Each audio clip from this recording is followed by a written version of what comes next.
Olá pessoal, tudo bom? Meu nome é Juliana Gabriel, eu sou médica endocrinologista e o vídeo de hoje é um vídeo que foi pedido por uma paciente minha muito querida. É um vídeo que eu vou falar sobre o ferro, então como ter uma saúde de ferro, né? Nessa primeira parte eu vou falar sobre os efeitos do ferro no organismo. Roda aí a vinheta.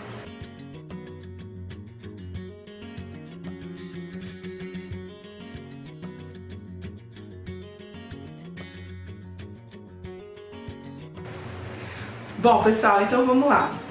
O ferro, ele é um mineral que ele está presente em vários alimentos. Não só nas carnes, como as pessoas acreditam, né? As pessoas têm esse mito de que ferro só tem na carne, no fígado, essas coisas. Mas o ferro ele está muito presente em vários alimentos de origem vegetal também, como por exemplo os feijões. E o nosso corpo, ele usa o ferro para várias coisas. Então, a gente sabe que o ferro ele é muito importante para a produção dos glóbulos vermelhos do sangue, as hemácias. E são essas células do sangue que vão carregar o oxigênio para todas as partes do corpo. Nosso corpo ele só funciona se tem oxigênio, porque é através do oxigênio que a gente consegue queimar a glicose e transformar ela em energia, ou seja, o ferro é responsável por carregar o oxigênio, que por sua vez é responsável por, na verdade, conseguir fazer com que o corpo use a energia que ele está consumindo. Para vocês terem uma ideia da importância aí do ferro no corpo, né? Essa ação do ferro ela é a mais conhecida e ela é realmente a mais importante. E é justamente por isso que começam a aparecer alguns problemas aí em relação a diagnósticos de deficiência de ferro, porque como as pessoas associam muito a falta do ferro com a anemia, que é a diminuição da hemoglobina, né? Quer dizer, as hemácias dos glóbulos vermelhos do sangue vão ficando pálidas, é como se o sangue ficasse pálido, vamos dizer assim, né? Na linguagem popular. As pessoas acreditam que só é deficiente de ferro aquele que tem anemia, e na verdade não é assim. Então a gente vai falar um pouquinho sobre outras funções do ferro no corpo. Então, o ferro, ele ajuda na contração muscular, ele ajuda na produção de neurotransmissores, que são aquelas substâncias químicas que o cérebro produz para que a gente tenha, né, emoções, sentimentos, o próprio raciocínio, vamos dizer assim. O ferro ele é muito importante para o crescimento, então crianças em fase de crescimento, né, gestantes que estão gerando aí um bebê que precisa crescer. O ferro é importante, inclusive, para o sistema imunológico, porque como ele ajuda aí na oxidação, né, no transporte de oxigênio, as nossas células de defesa, elas usam o ferro para matar as bactérias. Em última análise, é mais ou menos isso que acontece. Enfim, resumo da ópera, o corpo inteirinho precisa de ferro. E quando começa a faltar ferro, por qualquer motivo, eu vou falar dos principais motivos daqui a pouquinho, o que acontece é que assim, você começa a cair o estoque e o corpo ele sempre vai priorizar aquilo que é mais importante, que é justamente a produção dos glóbulos vermelhos. Então, para que você tenha anemia, você já tem que estar num estágio muito avançado da falta do ferro, da deficiência de ferro. Então, geralmente, os primeiros sintomas começam quando o corpo começa a perceber que está faltando ferro, então ele vai desviando o ferro daquilo que é menos importante para priorizar o que é mais importante. Então a pessoa pode começar com alteração de cabelo, de unha, né? Uma unha mais fraca, um cabelo mais quebradiço, pode ter alteração de pele, depois a pessoa pode começar a ficar mais cansada, mais irritada, ela vai começar depois a ter dificuldade de praticar exercício, ela pode ficar com uma tristeza, pode ter até a tal da síndrome das pernas inquietas, e nesse estágio já mais moderado é muito importante, porque tem um sintoma que inclusive aconteceu comigo, por isso que eu sei, né? É que como se você dormisse a noite inteira, uma boa noite de sono, 8 horas de sono, e acordasse de manhã com a sensação de que você não dormiu nada, de que você não descansou, como se tivesse passado um trator em cima de você. Isso é uma coisa que chama muita atenção. E aí só num estágio bem avançado é que você realmente vai ter anemia. Então se a gente for esperar ter anemia para tratar a deficiência de ferro, a gente pode estar aí perdendo qualidade de vida, perdendo até a capacidade de fazer exercício, de raciocínio. E quando se trata de gestantes, crianças e idosos, isso ainda é mais importante, tá bom, gente? Então, Eu tô falando tudo isso porque muitas pessoas me procuram, né? Eu sou endocrinologista e se vocês devem estar pensando, o que que o endocrinologista tem a ver com ferro, né? Na verdade, os sintomas iniciais de uma deficiência de ferro são muito parecidos com sintomas de hipotireoidismo.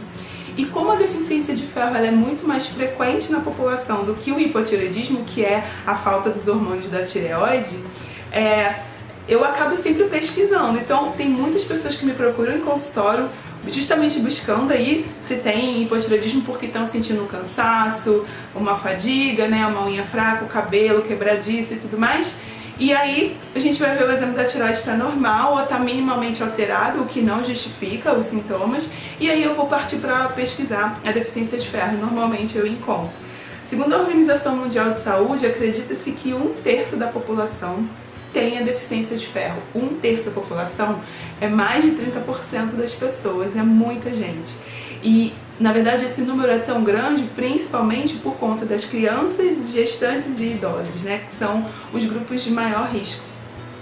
Se a gente for pensar aí na prevalência do hipotireoidismo, que é a doença de tireoide, dependendo da faixa etária, pode chegar até 2% da população.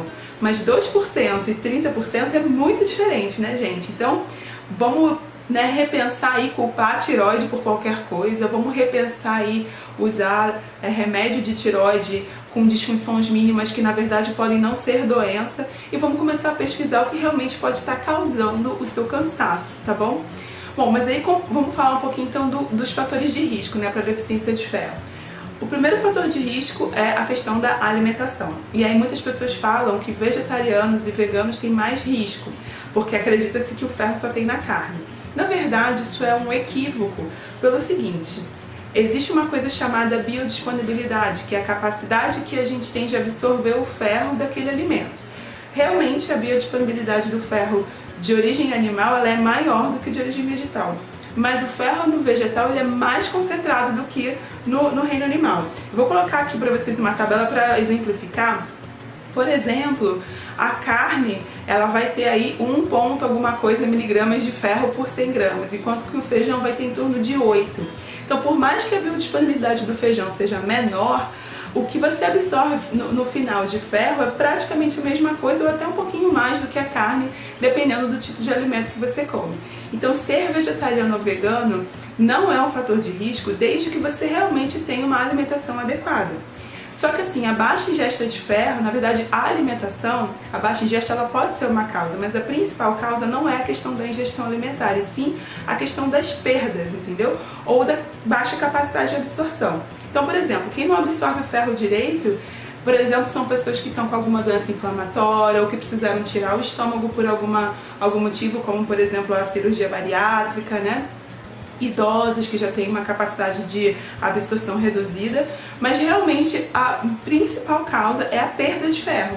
E essa perda de ferro ela vai ocorrer principalmente com sangramentos, e lembrando que a mulher menstrua todo mês, e quando você perde ferro, por exemplo, durante a gestação, que esse ferro é desviado todo para o bebê. Então, nessas situações onde você realmente tem deficiência de ferro, por mais que você consuma alimentos que contêm ferro, isso não é suficiente para tratar uma deficiência.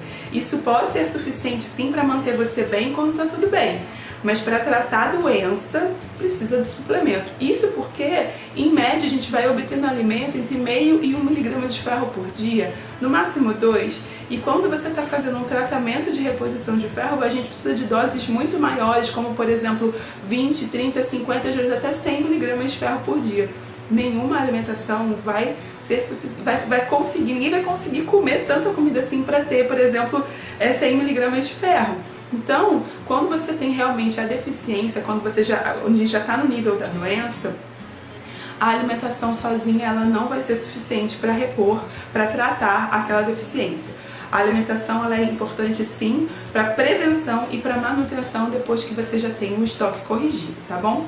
Bom, gente, eu vou finalizar essa primeira parte do vídeo para não ficar muito grande Isso é um geral sobre o ferro. Nessa segunda parte eu vou falar um pouco mais especificamente sobre a questão da função reprodutora que o ferro pode impactar e também do exercício, tá bom? Fica comigo e semana que vem vai ter a segunda parte do vídeo.